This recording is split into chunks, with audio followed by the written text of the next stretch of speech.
Here we go. Hello, everyone. It's Jerry at the Fledge. Welcome to another episode of Every Damn Day. And today on the show, we've got our great friend, Amy Zander. How you doing, Amy? I'm fantastic, Jerry. How are you? I am doing well. So I used to start out asking the guests, where are you at? What's in the background? But now we describe it for people that are visually impaired who might be listening or watching or whatever. So I'm going to start out. I'm Jerry. I've got brown hair. I've got brown eyes. I've got my headset on. I'm wearing a 517living.com t-shirt. Always trying to promote someone local in my shirts that I wear every day. And I'm up in my office at the Fledge in my studio here. And yeah, that's about it. How about you, Amy? So I'm Amy Zander. I'm white female. I have dark shoulder length hair and bangs and glasses on, a yellow shirt and a black sweater over it. And in the background is my home office. It has my big business sign that says Zeedia Media and a little fire in the back and an antique globe.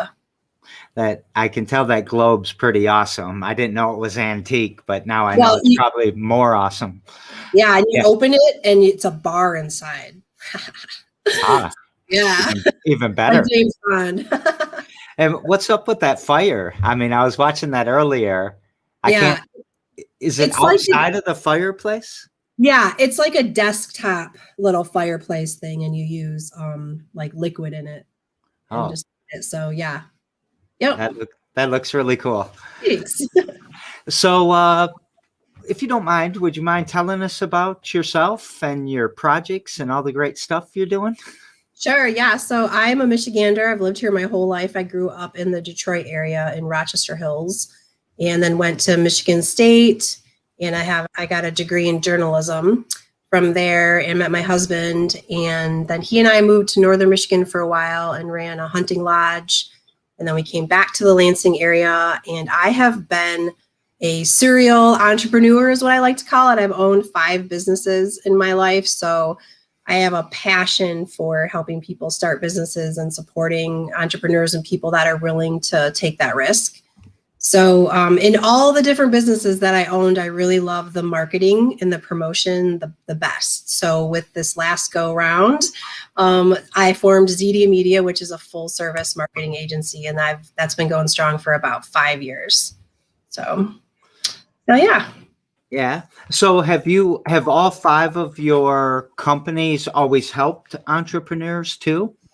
No. So I started in high school having a house cleaning business to make money for college. And then in college, I had kind of an under the table incognito paper writing and editing business before that was like actually a thing that you could, pay for on the web, on, the internet. Yeah. And then my husband we had the hunting lodge. We didn't own it, but we were contracted to manage it. Yeah. And we tried to start a brewery in Lansing in 2008, and that just didn't happen because of the timing and the, culture of around 2008, 2009. And then I owned a little bakery coffee shop in Grand Ledge, which is where I met you. Yeah. And And then I sold that and started Zeedia Media. Okay. And you have is it another company or is it another like branch of Zeedia Media? Yeah, so it's kind of hard to explain. It started off being a completely separate company, but that was sort of hard to market and manage. So what we say is Zeedia Media is powered by brand archetypes, and it's a tool and a process that we use for all of our marketing clients. Okay, so I put both the websites, Zeedia Media and brand archetype. Oh, wait. Did I do it wrong? I don't see it. Double check it. Brand Archetypes. Yeah, you just want an S on the end of that. So brandarchetypes.com. Yep. Let me get it better. No problem. We can go back and fix that too later. All right. I fixed the website. You got to get the S. Yeah. So tell us something about either one of them. Tell us like what you do and what you got going on. Yeah, sure. Thanks. So Zeedia Media does marketing, and we concentrate on really good content creation. So my tagline and hashtag is words matter. So I really believe that the words that you use matter and they can make a huge difference and an impact. And I've been a writer my whole life. So I really concentrate on the content. And then we have a great graphic design team. We build small websites and do logos and blog. And then we also have a podcast launch package. So we help businesses who really want to start a podcast pretty inexpensively. And we train them how to do it, and they can get their word out there, because everybody has something that the world needs to hear. Right. So, yeah. And I really believe in the whole philosophy of supporting your community and supporting other local entrepreneurs. So that's built into Zeedia Media's philosophy and our culture here. So a couple things that we're doing right now is we partnered with the Artist Umbrella, which is a local group in town that's kind of like a variety show. They support a lot of local artists. And we created a quarterly artist scholarship promoted by Zeedia Media, so that any artist that has performed at the Artist Umbrella can apply every quarter for that scholarship to help them with their art or whatever they want to use that money for. And I hope that other businesses like that idea and would sign up to add to the pot, sweeten the pot, and make that money. Because I just think artists should always be paid for their work. Yeah, my two kids are artists. I have a kid in theater and another kid that's a painter, and our whole family is into the art community. So that's really, really important to me personally and my business. And then the other thing, I'm helping out with the LEAP mentor program right now. So I'm a mentor, and I'm assigned to one of the up and coming entrepreneurs in that program. And we've met a few times, and that is amazing. And the person that I'm mentoring has a local theater group. So that speaks to my heart as well. So you're mentoring Iris in the One and All program. So yes. Shout out to Iris. I don't know if she signed up yet, but she's coming on the show here soon. Oh, too. Great. Yeah. And we got to give a shout out to Curtainless Theater, if you don't mind. I don't know if you were shying away because of LEAP or something, but I don't think they would mind us promoting one of their entrepreneurs at all. Yeah. So, and thank you for doing that. The mentors are a very critical part of that program. They probably make the program, to be honest with you. So we always need more volunteers for that too. So yeah, it's super rewarding. I've had some amazing mentors in my life, and I hope I'm just measuring up as a mentor in this capacity. I've had some excellent people that have helped me along the way. So what else is going on? What else should we know about? And I want to make sure that I'm saying it right, because sometimes it sounds like you're saying Zeedia Media or Zeedia. Yeah. So the two words rhyme. Zeedia. Okay. Mm-hmm. Okay. All right. I wanted to make sure I wasn't screwing that up. No is there anything else going on? Any other events or big customer things you want to push out?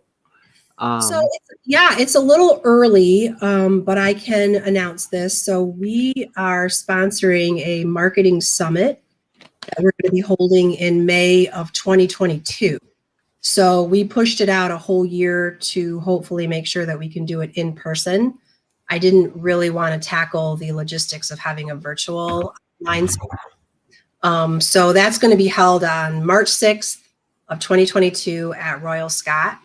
It's going to be a full day of all kinds of talks and workshops and things about all different marketing avenues, websites and podcasts and logo design and all kinds of fun stuff. And we are we're branding it with Michigan mobsters, so it's going to have a whole mob theme, like Hoffa and all that good stuff. So it'll be fun. Yeah. So the other thing, can we switch over to brand archetypes for a second? Yeah. Powered by? Yeah. What's going on with that? So I feel like brand archetypes is kind of what makes Zeedia Media stand apart from other marketing agencies and people that are doing social media marketing. And I had the very good fortune of meeting Kevin Scarrett when I was running my cafe, and he taught me all about brand archetypes. And then we formed, he kind of already had brandarchetypes.com, but he brought me under his wing and we started really developing it and started a podcast about it. So here's the general, like in a nutshell, what it is. I love it because it makes branding and marketing very, very easy. And I think that that's one of the things that is really hard for business owners, because you're really good at what you do, whether it's plumbing or being an artist or banking or whatever that is, and you don't necessarily know a lot about marketing, but you still have to do it and you have to wear that hat a lot. So in branding, when some people say, oh, my brand, they think that that means their logo and their colors and maybe the font they use and the style of pictures they use. And that's true. That's part of your brand. But what most small businesses miss about their branding is that emotional connection that you're trying to make with your clients. And so a really good example that I like to use is Nike. So, because I mean, they're like a global business, and they almost absolutely never make a brand mistake. And the reason because of that is that they've adopted this idea of the hero archetype. So everything that they do in their marketing revolves around this concept of hero. So you have like youthful, sweaty people running and jumping and doing these things and getting off the couch, and, you know, just like everything is about being a hero. And they don't even really talk about their shoes or their clothes or anything. It's just this whole concept and this emotion about being a hero. And so the hero is one of the 12 main archetypes. And archetypes have been defined over the years by Carl Jung and other people. And what makes an archetype is that it exists in all cultures on Earth, and that we as humans understand them in the exact same way. So if I were to say to you, Jerry, like, give me some words that describe a mother. Well, they would be caring, they would be nurturing, they would be protective, they would be love, stuff like that. Absolutely. And I think if we ask anybody in any country all over the world in their language, they use the same kind of words. So if you could adopt one of these archetypes and base your brand around it and forget kind of all the other stuff, then your brand would be really powerful and really focused and based on an emotion that we all understand as humans. And you wouldn't have to think about all the other stuff. So if you were the hero brand, you wouldn't talk about your customer service. This is, and not that it's not important to you, but you know, like if Nike made a video that was like, come into the Nike store and sit down and we'll put a comfortable shoe on your foot, you'd be like, what the hell are you doing, Nike? Right? I mean, you would know that's off brand even if you didn't know why. So Kevin and I developed this process where we walk businesses through discovering what their archetype is. And then once they decide on one, then we look at, if they're a new business, we look at what they're going to name their business, what their logo design is going to be, all that kind of stuff. And if they're an existing business, we look at everything they've already done, and then we start to tweak it and bring it more into alignment with that idea of that archetype.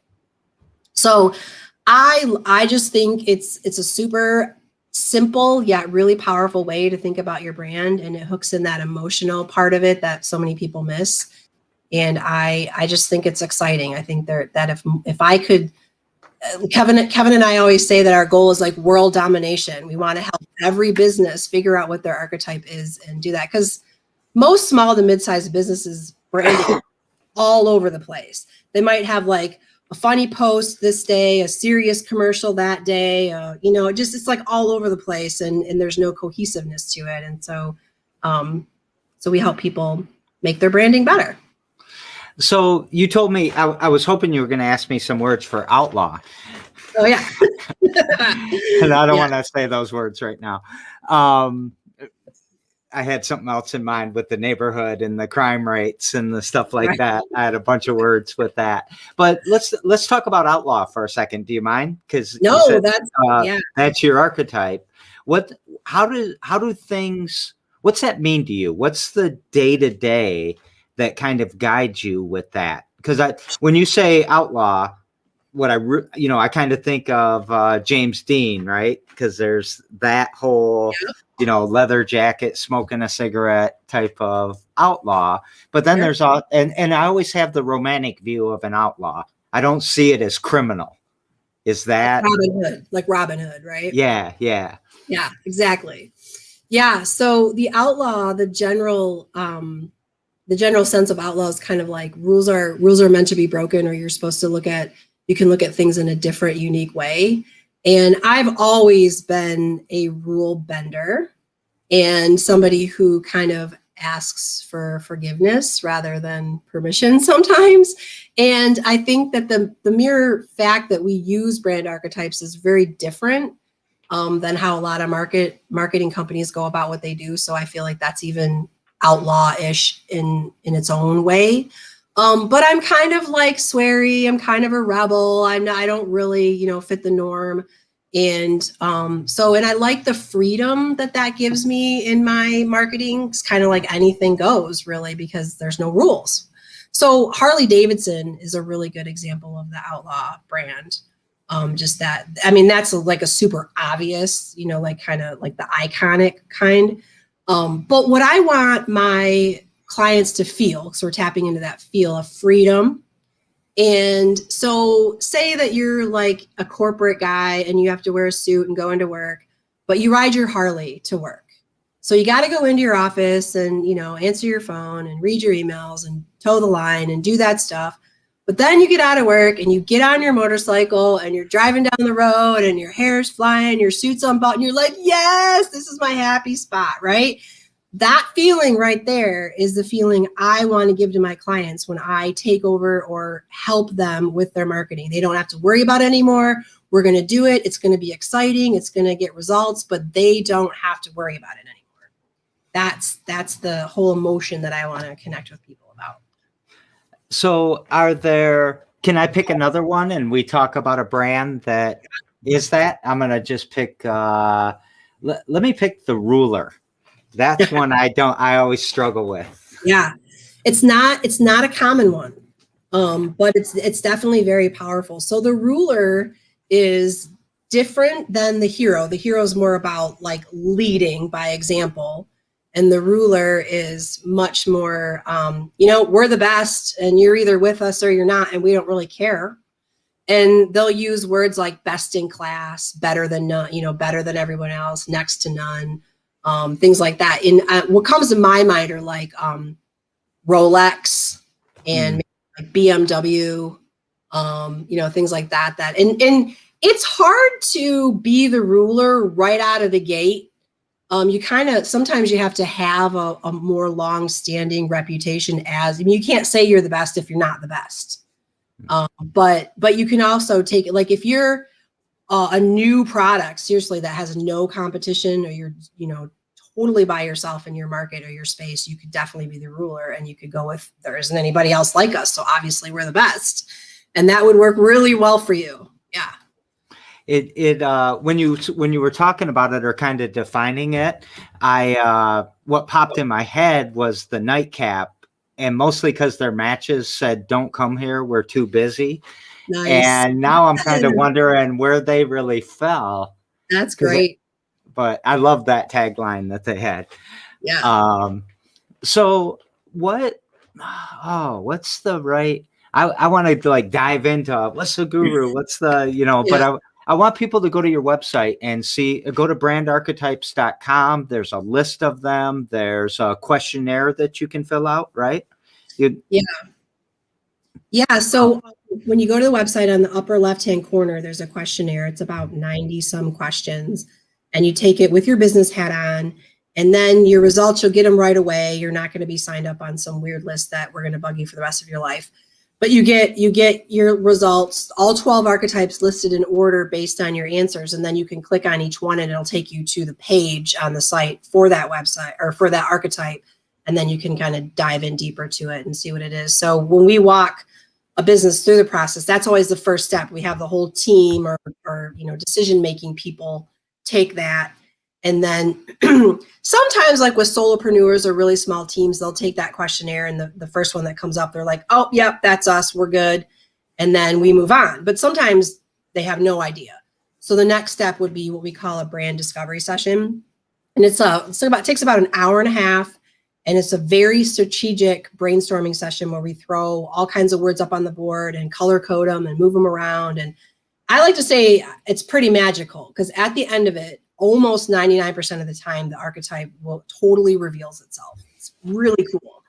And, and then it promotes team discussion and things like that. And sometimes right there, they're like, yep. Other times you need to think about it and they'll come back. But then once they pick their archetype, then we go in to start looking like, okay, let's look at your name. Let's look at your logo. Let's look at, and I have a very detailed list of all the things we go through. It's like a 3 to 6 month process, because if we try to do everything at once, it would be super overwhelming. But so it really fosters a lot of cool conversations with teams, and sometimes arguments, but they're all really productive. And I mean, I could do those archetype sessions all day. They're so much fun. Has anybody ever put someone in a headlock during one of the sessions when they're arguing?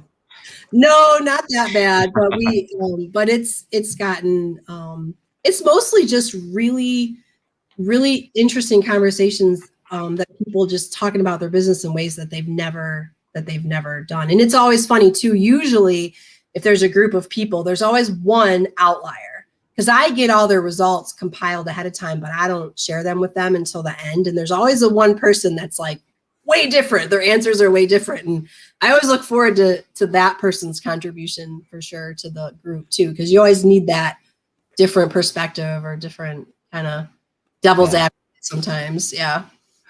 So this is, and I've never really done this, and I don't know why I haven't. I've never put an archetype on the Fledge. I've put archetypes on our customer segments, like we're going after, these heroes or these magicians or whatever, right, and done that with people for their customer segments, but I've never done it on myself. So I'm definitely doing this today. Is that okay? Yeah, that's awesome. But I'm pretty sure we already know what it is, don't we, Jerry? I don't know. We'll see. I like how you got the lover@brandarchetypes.com as the email. That's the example email in your your page there. So what would you say? I think it's pretty clear, but I actually, if you don't mind, how would you summarize your mission? Like, what's the mission you're on? I already heard world domination. Yeah, that's ebbing towards the ruler, isn't it? So I really want to partner with businesses to help them promote their business in a way that makes sense and that's meaningful and that taps into some powerful emotion, and that it makes their lives easier so that so their marketing works for them so that they can concentrate on what they do best. So what's something you do every damn day to push that mission forward? So I meditate in the mornings. I'm not going to, pretend that it's some long drawn out expert thing. Might just be a couple minutes, but I do. I think about my intentions and, releasing my tension and putting stuff forward. And I think about who I can help. That's really important to me. And always keeping my community in mind. I have lots of quotes and messages and sticky notes on my desk that I look at every day about, always keeping my community in mind. All right. I love it. As you know, and as our guests know, we daisy chain the shows together. And yesterday on the show, I had Megan Church, who I told her a little bit about you, but not too much, kind of like we prepared earlier. And she's doing a lavender urban project and a lavender house. She's doing some work with lavender. Plus, she does some social media stuff. And her question to you is, and I can't get this to flow right, but how do you feel about the psychological connection you're making, over social media with the people you're reaching out to? What are your thoughts on that?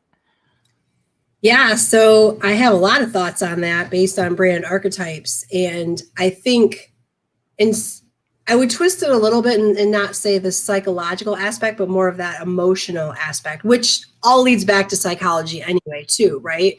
So if you are always aware of what emotional message you're putting out there, your marketing is going to be better and you're going to connect with people better. So I think that that's really important to always have that in mind. So when I make a post and I'm trying to hurt half the people's feelings and make the other people feel like they're right, then that's a certain emotion that I'm creating, right? Yep.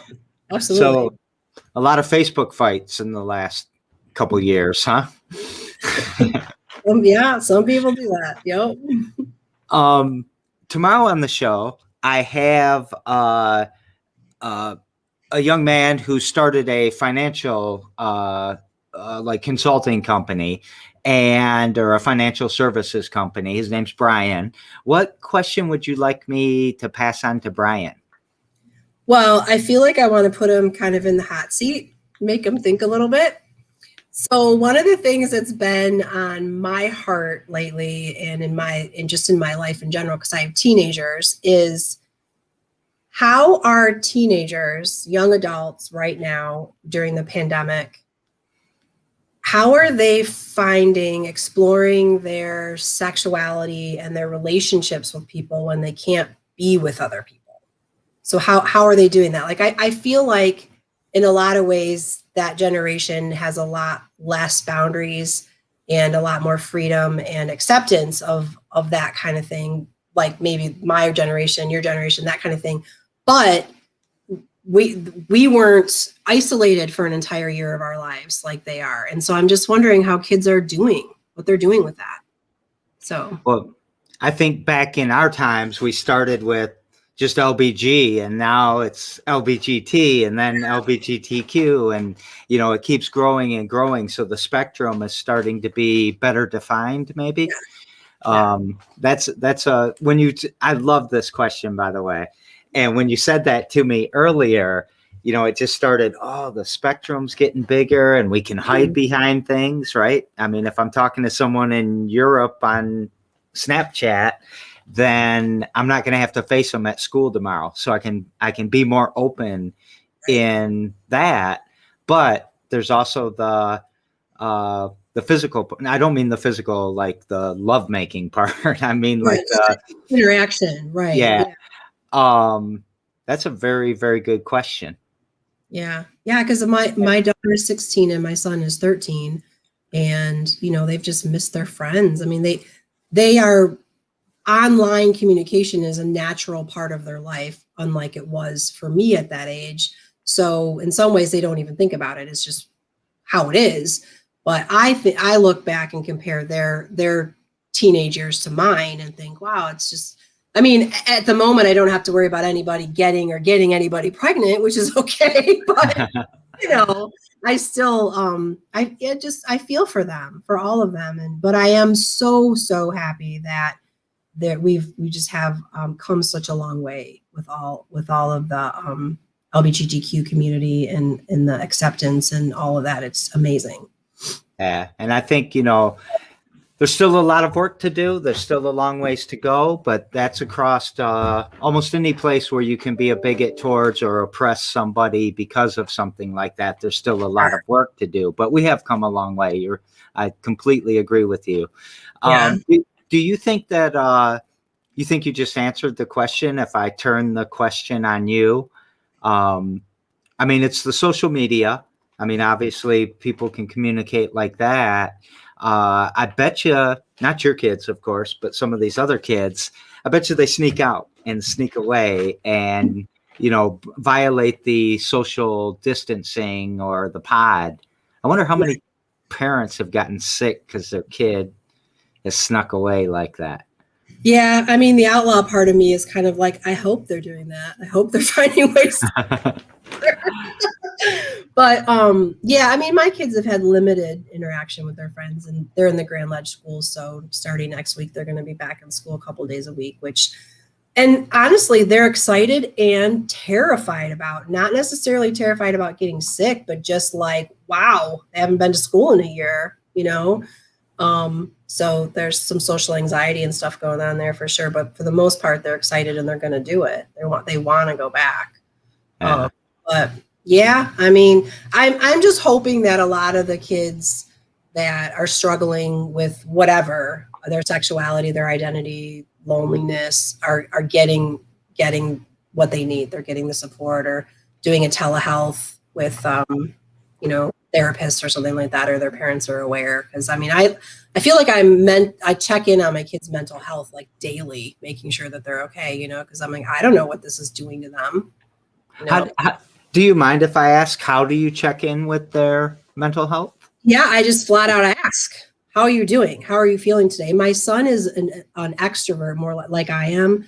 And sometimes I just tell him, are you feeling lonely today? And he'll be like, yeah. And I'm like, okay, what are we going to do? Let's play a board game, or let's spend some time together, or maybe just take a walk outside, or, you know, because teenagers love to hole up in their room, no matter how extroverted they are. But too much of that is, you know, you just got to get in. And I'll go into my daughter's room and just lay on her bed, and we'll just chat and talk. And, you know, because I've been doing that since they've been so little, they're pretty forthcoming. I have to dig a little bit, and I'm not against poking and prodding and harassing and digging with them until they give me the answer I want, right?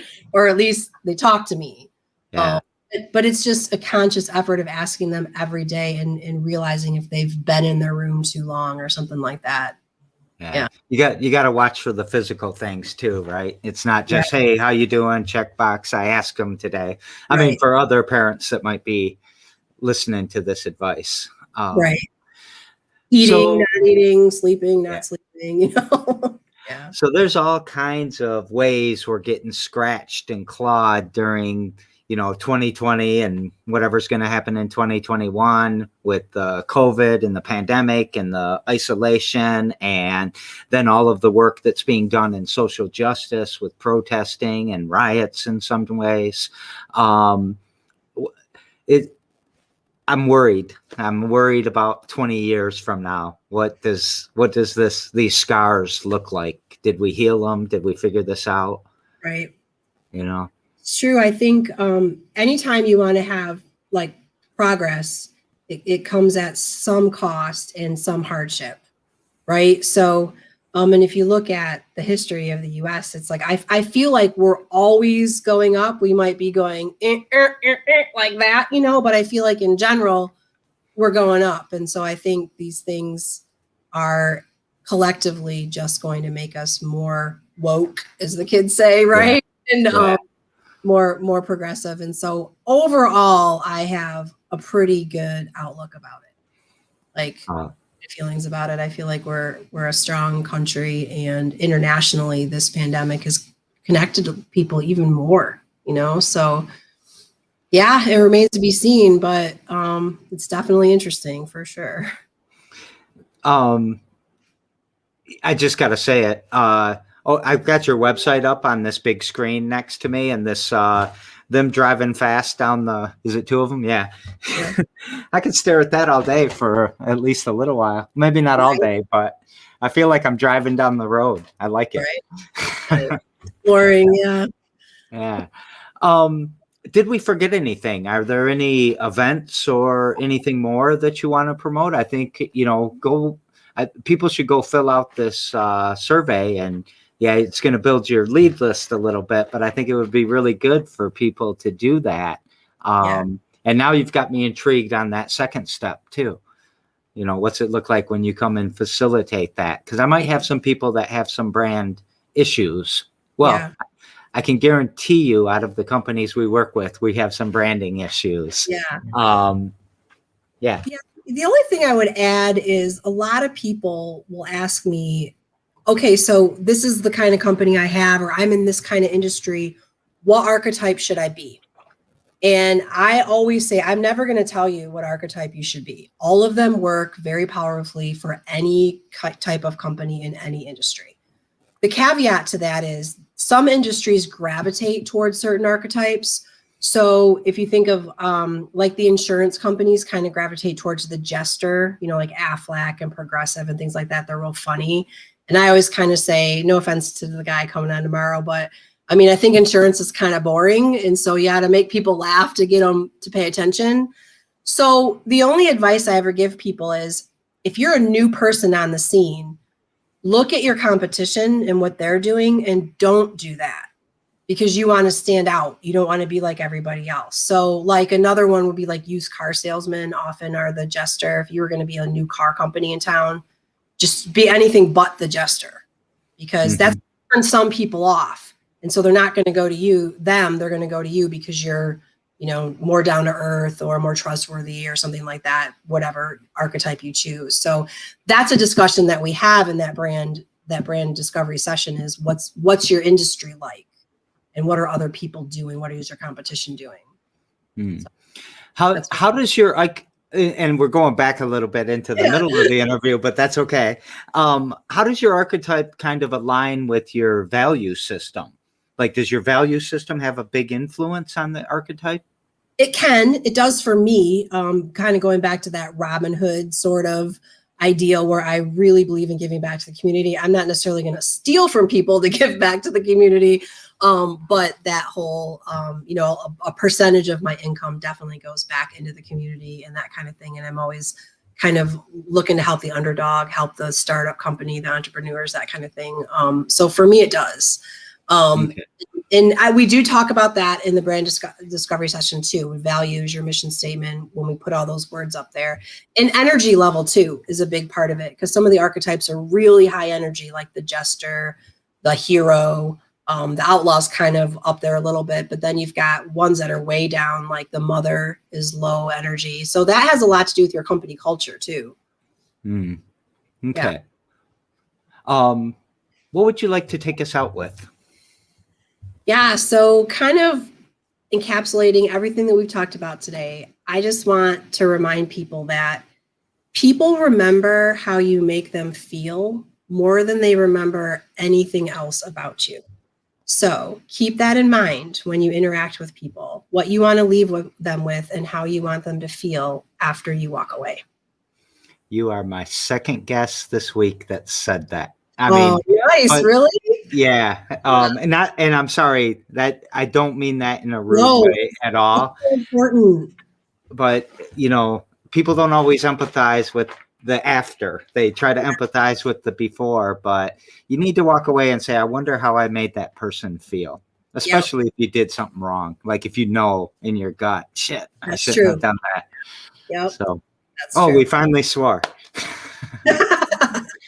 I don't know. Is damn a swear word to you? No, I don't think shit or damn are really much. Some of the old church ladies made me change it to dang. Right. Yeah.